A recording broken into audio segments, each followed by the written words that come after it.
Hey guys, welcome back to my channel. अगर आपने subscribe नहीं किया तो प्लीज सब्सक्राइब कर लीजिए ताकि आपको आने वाले टाइम पे नोटिफिकेशन मिल सके। And sorry for the delay because I was busy in some work. I could not upload the video in the morning itself.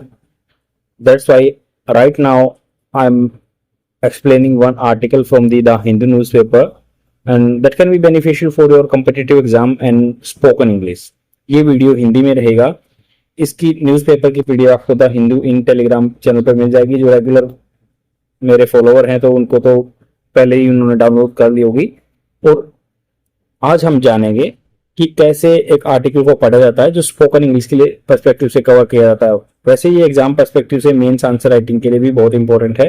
इससे पहले 2019 में एक क्वेश्चन बन चुका है मेंस आंसर राइटिंग के लिए।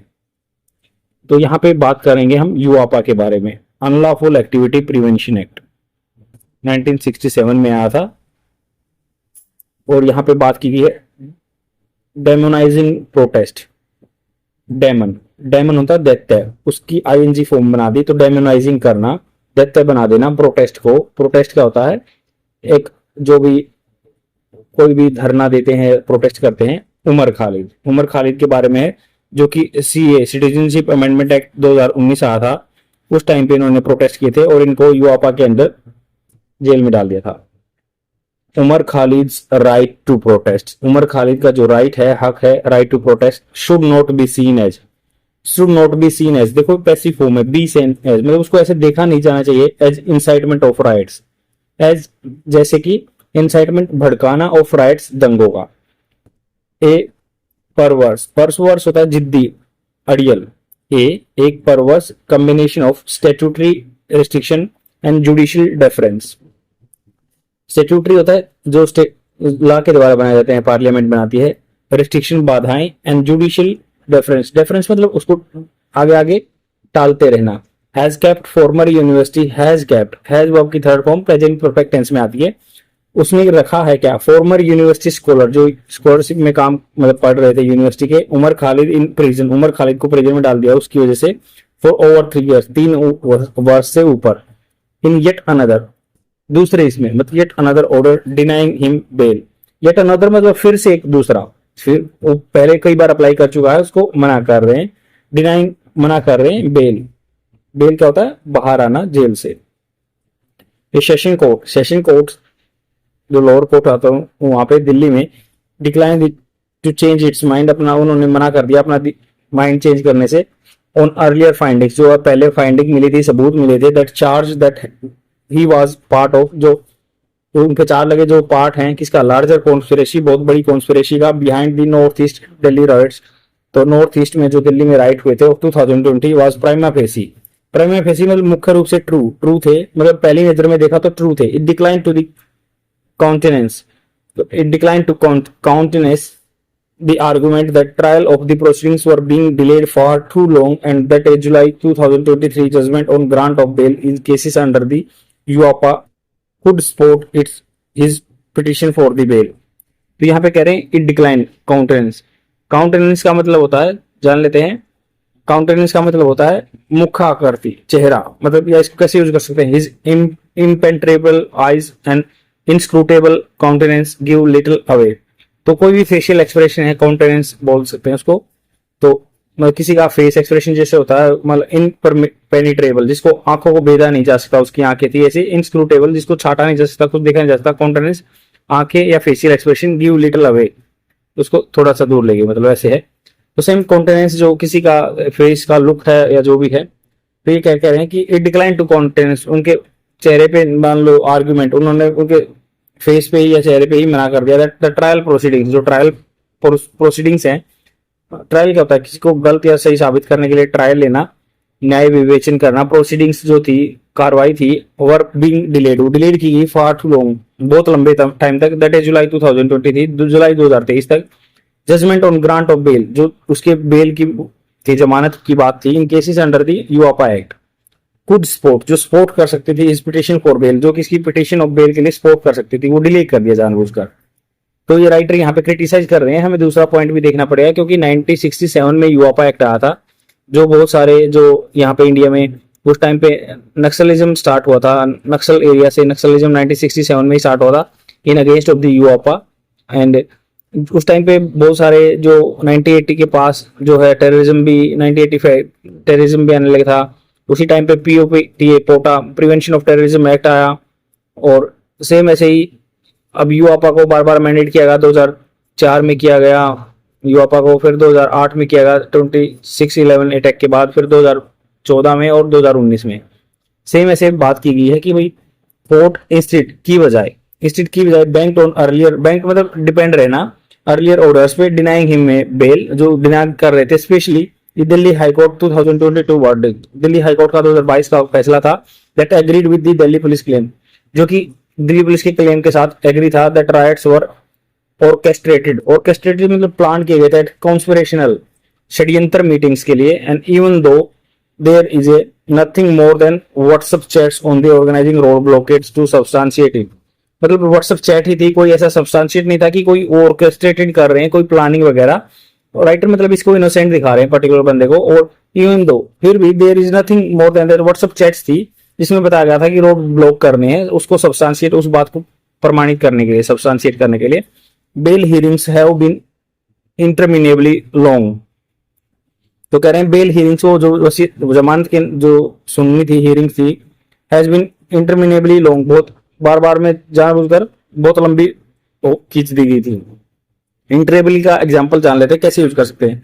असीमिता मतलब लंबा टाइम का, असीमिता की धड़ से जो होता है, तो इंटरमिनेबली का मतलब बहुत लंबे अनंत काल तक, जो उससे कहते हैं ना तारीख पे तारीख, वही सिस्टम है कि जानबूझकर लंबा खींच दिया। एंड मिस्टर खालिद केस में एंड इनएविटेबली जिसको टाला नहीं जा सकता, एंड इन रिजेक्शन और बार बार रिजेक्शन होते रहे। इन फैक्ट वास्तव में before the Supreme Court his bail application was listed over a dozen of times, तो सुप्रीम कोर्ट से पहले उसकी जो जमानत की एप्लीकेशन थी was listed over dozen time, दर्जनों बार की गई है। एंड रिपीटेडली एडजर्न में तो स्थगित कर दी। He chose to withdraw the application in February 2024, उसने सोचा कि भाई मैं निकाल लेता हूँ एप्लीकेशन फरवरी 2024 में, and try his luck before the lower court again, और अपना लक ट्राई किया दोबारा से लोअर कोर्ट में। हाउएवर हालांकि the session courts did not see any reason to change its view, तो उन्होंने देखा कि कोई रीजन नहीं है वो अपना पॉइंट ऑफ व्यू चेंज करे, जो पहले बात थी उस पर अडिग रहे हैं। द आउटकम जो रिजल्ट है इज क्वाइट अनफॉर्चुनेट, दुर्भाग्यपूर्ण था।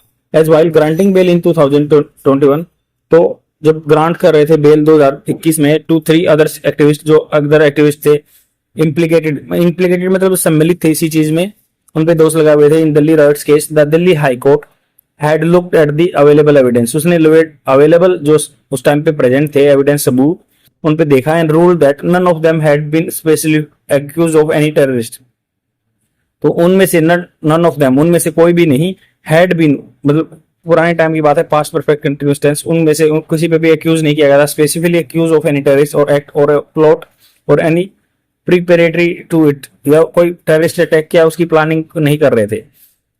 It had remark that state, जो गवर्नमेंट है स्टेट मतलब कोई भी अथॉरिटी, द पॉलिटिकल साइंस के पर्सपेक्टिव से, it had remark that state in anxiety to suppress dissent, मान लो इन इट्स एंजाइटी मतलब उसमें है एंजाइटी क्या होता है किसी चीज की बेचैनी, टू सप्रेस डिसेंट को जो मतभेद है उनको दबाने की कोशिश कर रहा था, बेचैन है।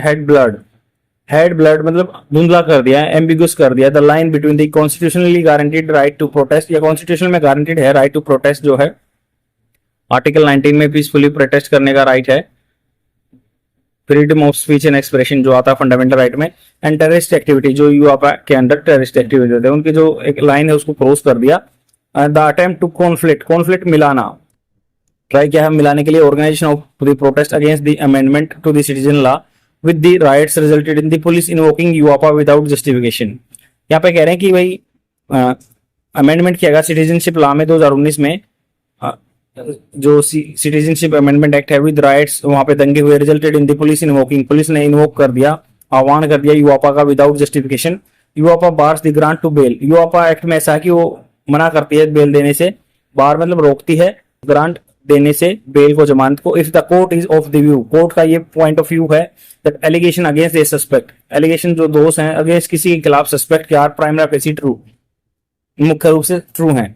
टू कंपाउंड द डिफिकल्टी, तो मतलब कंपाउंड क्या होना, बढ़ाने के लिए difficulty problem judicial decision prohibit करते हैं एनी डिटेल स्क्रूटनी, कोई भी डिटेल स्क्रूटनी छटनी नहीं होनी चाहिए ऑफ द एविडेंस बोथ की एट द बेल स्टेज पे कोई डिटेल स्क्रूटनी होनी होगी, उसको दोष माना जाएगा।